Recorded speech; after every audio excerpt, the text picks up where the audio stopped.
Hi, this is Lucia with The Art of Love. Today I want to talk about the no contact rule. More specifically, what is the definition of the no contact rule? Because there seems to be a lot of confusion around it, so let's clear it up. In order to understand what the no contact rule is, let's talk about what the no contact rule isn't. So it isn't that someone breaks up with you and then they reach out and contact you and you never respond. How are you supposed to get your ex back if you never respond? It isn't that your ex contacts you and you don't respond if they contact you within 30 days. Whether you respond or not within that 30 days really depends on the type of breakup that it was and on what they say.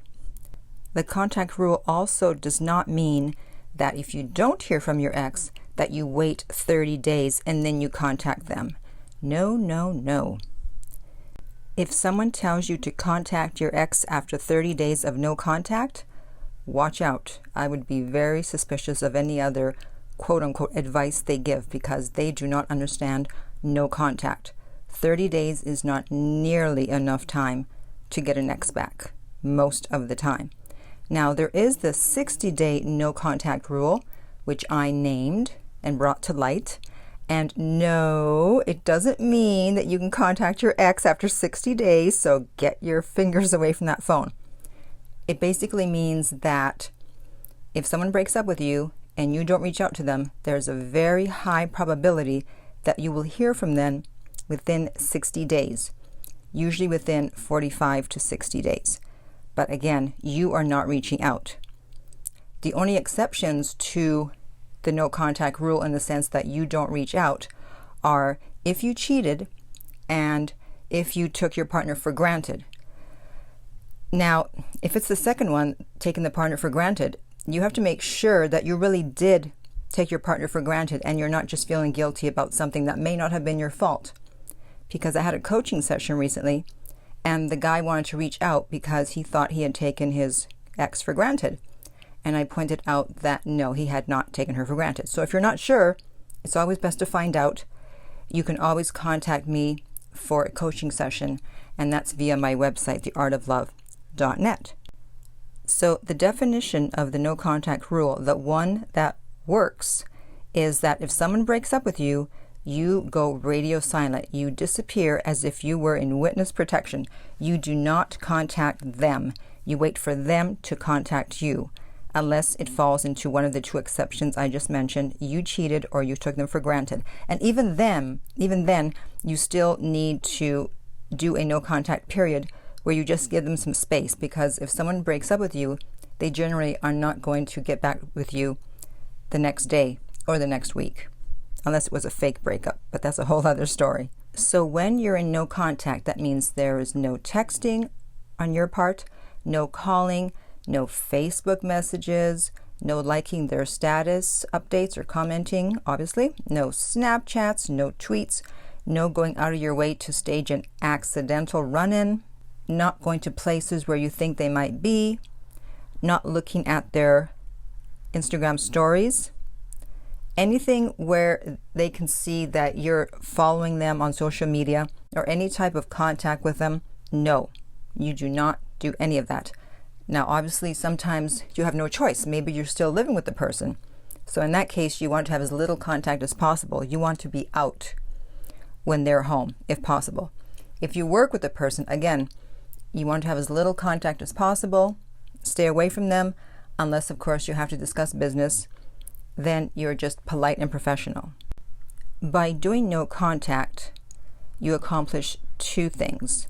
One is that you have a much better chance of your ex contacting you and possibly wanting to get back together if you just leave them alone and disappear.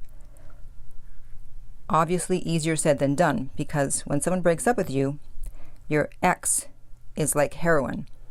They're the drug and you're a junkie and you need your fix. And that's why you can't help it. You want to reach for that phone.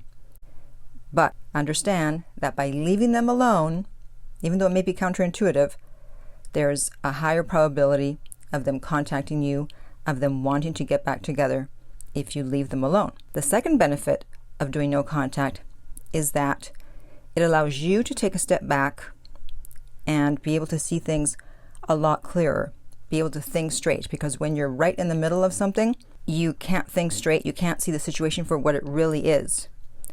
A client of mine, he actually has been away from his ex for a year, and there was a little bit of contact in between, and now they're looking at possibly getting back together, and she's starting to act up. And because he's been away for a year and he's worked on himself in the meantime, now he's seeing what the problem was before, whereas before when he was right in the middle of it, he couldn't see it. But now he's seeing that she actually is the main problem. Not that he's necessarily a saint, but he's seeing that a lot of the problems that they had before were caused by her. But when he was in the middle of it, before when they were dating, he wasn't able to see that. So by stepping away, by being in no contact, he was able to see things a lot clearer. I remember with my last breakup, obviously as soon as he broke up with me, I wanted him back. And so for the first 2 weeks, I really wanted him back. Then he contacted me. I didn't respond. So I was a little calmer. And as time went on, I went from wanting him back to actually being angry, and I started to put pieces together, and I realized that there was a very, very high probability that he was probably seeing someone else at the same time that he was seeing me, even though he said we were exclusive. And again, when I was in it, I wasn't able to see it. But stepping away, suddenly I could think a lot more clear, and I realized that he was probably up to something. And so I went from really wanting him back to anger. So if someone breaks up with you, while at that moment you may want him back with no contact, after a while you may think, you know what, maybe I really don't want them back. Maybe my life is better without them. So that's why the no contact rule is important. And by the way, it only applies if you were the one who was broken up with. If you did the breaking up and you change your mind, then it's up to you to contact your ex. So stop being sneaky and trying to get them to contact you, because if they're listening to me, they've been warned, they're onto you, and they're not going to respond. So hopefully I have now cleared up what the definition of the no contact rule is. If you have more questions about it and you would like to discuss it in a coaching session, you can contact me at theartoflove.net and we can send you the rates. If you're listening to this on iTunes, I would appreciate if you would rate and review the podcast. If you're listening on YouTube and you gained benefit from this video, I would appreciate if you would comment and like the video. And finally, remember that love inspires, empowers, uplifts, and enlightens.